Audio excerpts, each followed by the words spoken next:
pourquoi mes filtres me coûtent moins cher ou comment gérer plus efficacement vos filtres photos.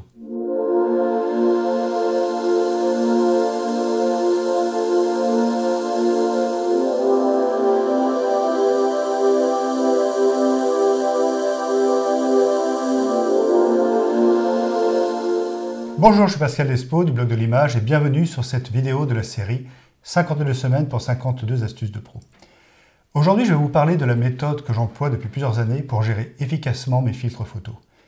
Pour la plupart des photographes, les optiques haut de gamme sont souvent au diamètre de filtre de 77 mm. Mais si ces objectifs constituent la base de votre équipement, vous avez certainement une ou plusieurs optiques qui n'ont pas le même diamètre de filetage pour les filtres. Et si comme moi vous utilisez des équipements différents pour photographier et filmer, que ce soit en studio ou en reportage, alors il y a fort à parier que vous avez des objectifs au diamètre de filtres variés. Il n'y a rien de plus énervant pour moi que de devoir choisir dans mon sac un objectif non pas parce qu'il est le plus intéressant pour l'image que je vais réaliser, mais simplement parce que le filtre en ma possession ne peut se monter que sur cette optique. Je suis sûr que ça vous est déjà arrivé. Eh bien, j'ai une bonne nouvelle pour vous. C'est simple, efficace, économique, et donc cela mérite clairement d'être placé dans les astuces de pro. Cette solution est l'emploi de bagues de conversion de diamètre de filtre. Il vous suffit donc d'acheter tous vos filtres en diamètre 77 mm et, si besoin, d'utiliser une bague pour convertir le diamètre de vos objectifs à ce filetage.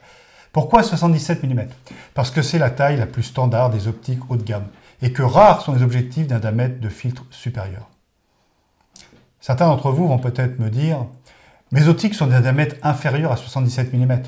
Je ne vais tout de même pas acheter des filtres en 77 mm qui sont plus chers. » Et bien pourtant, sur le long terme, ce sera certainement le choix le plus judicieux. Les filtres de bonne qualité sont chers, et le numérique n'a en rien réduit l'intérêt des filtres en prise de vue, bien au contraire. Dans certaines conditions, ils sont une obligation pour conserver de la qualité, voire le seul moyen d'obtenir une image correcte. Aussi, pourquoi prendre le risque d'acheter des filtres d'un diamètre inférieur à 77 mm alors que vous ne connaissez pas les optiques qui seront dans votre sac dans 1 ou 2 ans, voire davantage? En choisissant un filtre en 77 mm, vous vous assurez la pérennité de votre jeu de filtres.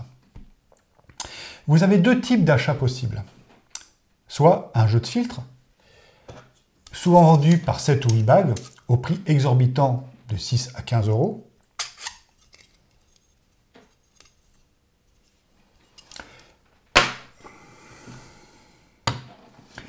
Soit l'achat d'une bague vendue à l'unité entre 2 et 4 € et qui convertira votre objectif à un filetage de 77 mm. Lorsque l'on regarde le prix d'un filtre de bonne qualité, l'intérêt me semble sauter aux yeux. Personnellement, j'ai opté pour les deux. Jeu de bague et bague de conversion directe pour les objectifs que j'utilise le plus souvent. Le jeu de bague rassemblé dans une petite housse m'assure une sécurité en restant dans mon sac.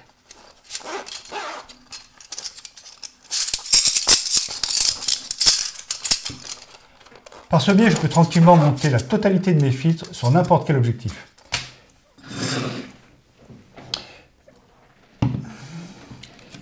Et pour mes anciennes optiques Hasselblad, par exemple, j'ai là encore trouvé une bague de conversion qui transforme la baïonnette Hasselblad en filetage 67 mm, que je passe ensuite en 77 avec un autre bague de mon jeu.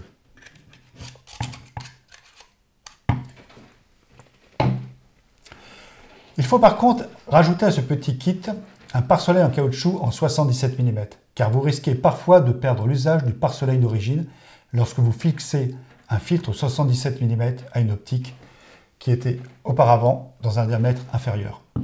Ce pare-soleil vendu autour de 8 à 15 € restera dans votre sac à l'usage et s'adaptera à la longueur optique de l'objectif, que ce soit un grand angle ou un téléobjectif.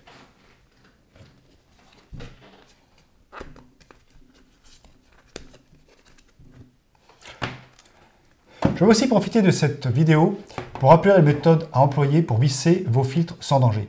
Les filetages sont très fins et l'utilisation de filtres sur des bagues, le tout monté sur un objectif, risque d'abîmer vos filetages.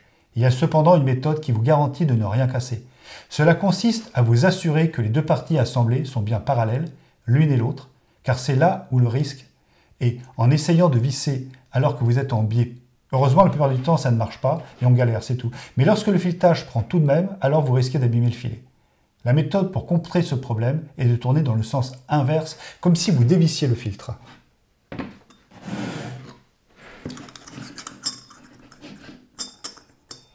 Cela va positionner le filtre correctement bien par l'aile. Vous allez entendre un petit son, voire sentir les deux parties se positionner prêtes à être vissées. Dès lors, le filtre se monte facilement, sans forcer et sans rien abîmer. Une autre petite astuce, est-ce qu'il vous est jamais arrivé d'avoir du mal à dévisser un filtre que vous aviez peut-être un peu trop serré? Comme pour le problème d'assemblage précédent, c'est encore une force exercée en biais qui est la cause de cette difficulté. Vous exercez une pression sur le filtre du bout des doigts, ce qui a pour effet de pincer le filetage en le bloquant d'autant plus. La solution est simple. Vous retournez l'optique sur une surface plane, légèrement molle. Comme par exemple le dos d'un tapis de souris. Et là, miracle, ça se dévisse tout seul, sans pression. En reportage, c'est un peu moins évident. Mais vous pouvez y arriver en ne cherchant plus à dévisser votre filtre du bout des doigts, mais en utilisant votre main et en appliquant une pression homogène sur le contour du filtre, de manière à vous permettre de dévisser bien à plat. Voilà pour les astuces de cette semaine, puisqu'il y avait plusieurs points que je voulais traiter aujourd'hui. Merci d'avoir regardé cette vidéo jusqu'au bout et de m'encourager sur ce défi en laissant un commentaire sur les pages du blog. À la semaine prochaine pour une nouvelle astuce de pro.